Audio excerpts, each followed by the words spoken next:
दोस्तों, हमारी YouTube channel study with Ramkil Bishnoi में मैं रामकिल बिश्नोई आपका स्वागत करता हूं। दोस्तों, जो हमने पहला वीडियो बनाया था उसके अंदर हमने रैंकिंग चैप्टर के फर्स्ट पार्ट की बात की थी, जिसके अंदर हमने बेसिक सी चीज़ों को देखा था। दोस्तों, उस पर कुछ क्वेश्चन भी किए थे। आज भी मैं आपको इसके आगे के कुछ क्वेश्चन और टाइप के लेके आया हूँ, जिसके अंदर हम इनका जिक्र करेंगे और इनको कैसे सॉल्यूशन करते हैं इनका, वो मैं आपको बताने वाला हूँ। तो मैंने कुछ क्वेश्चन लिखे हुए हैं यहाँ पर, तो डायरेक्ट अपने क्वेश्चन पे चलते हैं और शुरू करते हैं। दोस्तों, पहला क्वेश्चन ये कह रहा है कि एक पंक्ति में रवि का स्थान दाईं ओर से 22वां है। यदि पंक्ति में कुल 60 बच्चे हैं तो रवि का बाईं ओर से स्थान ज्ञात करें। तो दोस्तों, इसको क्वेश्चन को कैसे करेंगे इधर देखिए। जैसा कि मैंने पिछले वीडियो में जिक्र किया था, बात की थी कि अगर हम बाईं ओर ये माने, यदि इनको हम माने कि उत्तर दिशा में मुंह करके बैठे हैं तो ये बाईं ओर है और ये दाईं ओर हो जाएगी। और ये कह रहा है ये कोई पंक्ति है, इस प्रकार की कोई पंक्ति है और इसमें कोई व्यक्ति, इस प्रकार कोई व्यक्ति बैठे हुए हैं, सबका मुंह उस साइड है, उत्तर की साइड है, तो बाईं ये साइड हो जाएगी, दाईं ये साइड हो जाएगी। अब देखिए, ये कह रहा है कि रवि का स्थान दाईं ओर से 22वां है। तो दोस्तों, ये रही दाईं साइड और इससे अगर मैं बात करूं, इसमें इस ओर से ये जो 22वां व्यक्ति जो बैठा है वो है रवि, यानी कि यहाँ बैठा है मान लीजिए। और फिर कह रहे हैं कि इस पंक्ति में, यानी कि ये जो पूरी पंक्ति है, इस पंक्ति के अंदर कुल 60 बच्चे हैं, यानी कि ये देखिए, ये जो पूरी पंक्ति है उस पंक्ति में 60 व्यक्ति बैठे हैं टोटल। तो ये पूछ रहे हैं कि रवि का बाईं ओर से स्थान, यानी कि इस ओर से मैं गिनूं तो रवि कौन से स्थान पर है, ये क्वेश्चन कह रहा है। इसको कैसे करना है, बिल्कुल ही आसान सा तरीका है। देखिए, पिछले वीडियो में भी हमने जिक्र किया था, उसके अंदर हमने कुल बच्चे निकालने सीखे थे, लेकिन इसके अंदर कुल बच्चे दे रखे हैं और दाईं या बाईं ओर से स्थान निकालना हम अब सीखेंगे। देखिए, दाईं ओर से स्थिति दी हुई है 22 और टोटल बच्चे हैं 60, तो बाईं ओर से स्थिति ज्ञात करनी है।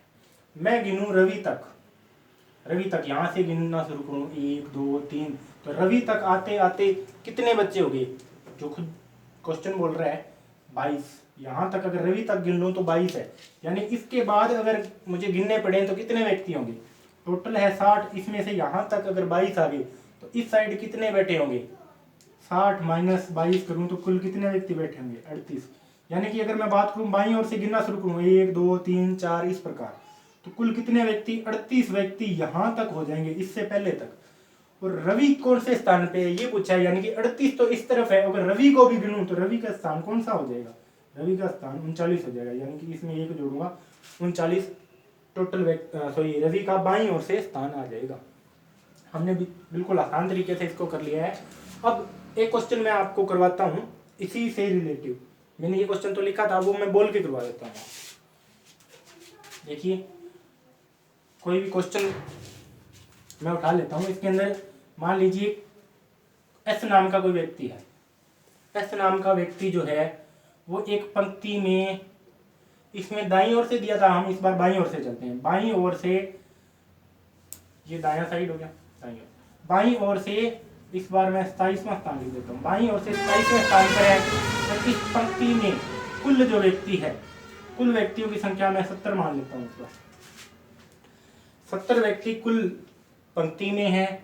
बाईं ओर से जो एस नाम का व्यक्ति है वो 27वें ओर से बैठा है, 27वें स्थान पर बैठा है, तो एस का दाईं ओर से स्थान पूछा गया है। अब देखिए, दाईं ओर से स्थान ज्ञात करना है तो क्या करना पड़ेगा, टोटल व्यक्ति, और उसमें से टोटल में से 70 में से यहाँ तक कितने बैठे हैं, एस तक, टोटल एस तक व्यक्ति, एस को गिन लूं तो एस तक 27 व्यक्ति बैठे हैं, तो इस साइड कितने बैठे होंगे, 70 माइनस 27, यानी कि 43 की बात करूं तो वो दाईं ओर, एस से दाईं ओर 43 बैठे हैं, यानी कि इस ओर यहाँ से लेके यहाँ तक 43 लोग, 43 लोग बैठे हैं। तो दाईं ओर से खुद एस कौन सा हो जाएगा, यहाँ से गिनना शुरू करूँ 1 2 3 4 इस प्रकार, तो 43 व्यक्ति है जो यहाँ तक आएंगे, और जस्ट उससे अगला कौन है, एस है। तो टोटल कौन से स्थान पर हो गया दाईं ओर से, तो दाईं ओर से हो गया 44वें नंबर, ये हमारा आंसर आ जाएगा। अब हम एक अगला टाइप का क्वेश्चन लेते हैं, ये हमने सीख लिया है, अगले टाइप के क्वेश्चन पे चलते हैं। अगला क्वेश्चन हमने लिखा हुआ है, क्वेश्चन बोल रहा है कि एक पंक्ति में नीरज बाईं ओर से 16वां है तथा सीमा दाईं ओर से 28वीं है। उन दोनों के मध्य में 7 व्यक्ति बैठे हैं। इतनी स्टेटमेंट के बाद देखो मैंने जो अधिकतम और न्यूनतम इकट्ठा ही पूछा है। वो कई बार अधिकतम पूछता है, कई बार न्यूनतम पूछता है, कई बार कुछ देता ही नहीं है। तो उस स्थिति में क्या करना होता है वो भी मैं आपको बताऊंगा। ये बोल रहा है कि एक पंक्ति में नीरज बाईं ओर से 16वां है, सीमा दाईं ओर से 28वीं है, उन दोनों के मध्य में 7 व्यक्ति हैं। तो पहला क्वेश्चन पूछ रहा है पंक्ति में अधिकतम कितने व्यक्ति होंगे, दूसरे में कहेगा पंक्ति में न्यूनतम कितने व्यक्ति होंगे। हम एक ही क्वेश्चन में दोनों टाइप के क्वेश्चन हम कर लेंगे। देखिए पहले हम करते हैं अधिकतम वाले, तो मैं यहाँ लिख देता हूँ अधिकतम वाला, यानी कि फर्स्ट ये वाला क्वेश्चन मैं कर रहा हूँ, अधिक पंक्ति में अधिकतम कितने होंगे। ये देखिए कह रहे हैं एक पंक्ति है, पहले तो हमने पंक्ति बना ली, ये बाईं ओर और ये दाईं ओर। अब ये कह रहा है कि नीरज जो है वो बाईं ओर से 16वां है। अगर यानी कि यहाँ से गिनना शुरू करूँ 1 2 3 4 इस प्रकार अगर 16 तक गिनूं तो 16वें नंबर पर कौन आएगा, वो नीरज आता है। फिर कह रहा है कि सीमा दाईं ओर से 28वीं है। सीमा इस ओर से अगर मैं गिनूं 1 2 3 4 5 6 7 इस प्रकार अगर गिनूं तो सीमा जो है वो 28वें नंबर पर बैठी है। इधर 28वें नंबर पर है सीमा। और कह रहा है उनके बीच उनके मध्य में 7 व्यक्ति बैठे हैं। 1 2 3 इस प्रकार कितने व्यक्ति बैठे हैं, 7। तो कह रहा है कि पंक्ति में अधिकतम व्यक्ति कितने होंगे। तो ध्यान से देखना, ये जो कंडीशन बनेगी वो बनेगी अधिकतम की। वो भी मैं थोड़ी देर में बताऊंगा कि क्यों बनी है। ये अधिकतम की कंडीशन बनेगी, यानी कि अधिकतम 16 + 7 + 28। देखो यहाँ तक 16 थे, मध्य में 7 और फिर इधर 28, तो सारों को अगर जोड़ दिया तो 51। ये हमारा आंसर आ गया अधिकतम के अंदर।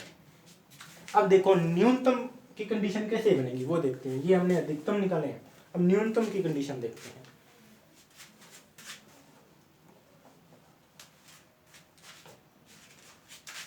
सेकंड ये वाले क्वेश्चन में न्यूनतम देखिए दोस्तों, इसने ये बोला है कि ये जो पंक्ति है इस पंक्ति में नीरज बाईं ओर से, यानी कि इस ओर से बाईं ओर से, ये दायां बाईं ओर से नीरज 16वां है। मान लो नीरज यहाँ बैठा है 16, टोटल यहाँ तक गिनूं तो 16 यहाँ तक आए, यहाँ पर नीरज बैठा है। फिर कह रहा है सीमा दाईं ओर से 28वीं है। अब दोस्तों हमने पिछली बार 28वां यहाँ बनाया था, हो सकता है पंक्ति इतनी और इतनी छोटी हो कि इधर से अगर हम 16 गिने तो यहाँ आए, लेकिन इधर से जब हम 28 गिने तो इसको क्रॉस करके इधर बैठी हो, यहाँ भी तो बैठी हो सकती है। तो सीमा इस ओर 28वीं बैठी है, दाएं से सीमा, और उनके मध्य में 7 व्यक्ति बैठे हैं। ये कंडीशन भी बन सकती है। तो पूछ रहे हैं पंक्ति में मध्य में कितने व्यक्ति, पंक्ति में कुल कितने व्यक्ति होंगे। मध्य में हमें दे रखा है पंक्ति में कुल, यानी कि न्यूनतम पूछेगा, न्यूनतम व्यक्ति कितने होंगे। देखिए न्यूनतम कितने होंगे। अब देखिए इन सारों को जोड़ दूं, मान लो मैंने नीरज का इधर से 16वां और इधर से सीमा 28वीं सबको जोड़ दिया मैंने। पहले यहाँ से गिनता मैं 16 तक गिना, नीरज तक लिख लिया। यहाँ से गिनना शुरू किया 1 2 3 4 5, सीमा तक गिना 28, उनको जोड़ दिया तो कुल कितने आए मेरे पास, 44। लेकिन इन 44 में अब देखिए उन 44 में मैंने कितनों व्यक्तियों को 2 बार गिन लिया। देखिए ये मध्य में 7 व्यक्ति बैठे थे, इधर से मैं गिनना शुरू किया 1 2 3 4, तो पहले सीमा आई जो यहाँ बैठी है, सीमा को गिना, उसके बाद इन 7 व्यक्तियों को गिना, उसके बाद इस नीरज को भी गिना, मैंने यहाँ तक गिना है इस बार। तो कितने लोगों को, देखो 7, मध्य में पहले एक सीमा और अंत में नीरज, यानी कि इन 9 व्यक्तियों को पहले मैं गिन चुका हूं और इन व्यक्तियों को भी मैंने गिना। लेकिन इन व्यक्तियों को मैं दोबारा नहीं गिनूंगा। कैसे, जब मैं इधर से गिनूंगा, यहाँ तक गिने क्या, इधर वाले व्यक्ति मैंने गिने पहली पंक्ति में। जब मैं पहली बार गिना 1 2 3 4 यहाँ तक गिने, इन वालों को छोड़ दिया तो मैंने इनको गिना ही नहीं।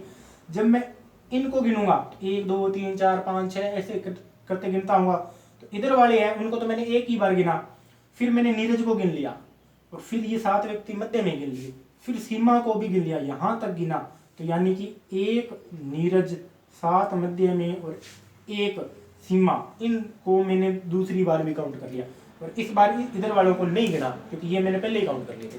यानी कि पहली बार जब गिने तो इन व्यक्तियों को मैंने गिन लिया, इन व्यक्तियों को भी गिन लिया, इनको भी गिन लिया, लेकिन जब दूसरी बार गिना तो इनको मैंने गिना। पहली में मैंने इनको नहीं गिना था, दूसरी बार में मैंने इनको गिना, फिर इसको भी गिन लिया, मध्य में भी गिन लिया, सीमा को भी गिन लिया, इधर वालों को नहीं गिना क्योंकि इनको मैं पहले गिन चुका हूँ। तो अब मैंने टोटल जो ये 9 व्यक्ति हैं इनको एक बार गिनना चाहिए था, मैंने 2 बार गिन चुका हूँ मैं इनको। तो अगर 2 बार गिन चुका हूँ तो इनको मेरे को माइनस करना पड़ेगा। अगर इनको मैं माइनस करूँ तो मेरे को आंसर कितना आएगा, 35, जो कि बिल्कुल राइट आंसर होगा न्यूनतम के अंदर। ठीक है, देखिए अब हमने कुछ एक टाइप के क्वेश्चन इसके अंदर कर लिए हैं, और भी बहुत से टाइप बनते हैं। उम्मीद करता हूँ आपको समझ आया होगा। अगर नहीं समझ आता है तो आप कम से कम कमेंट कीजिए, मैं उसको दोबारा समझाने की कोशिश करूँगा। धन्यवाद।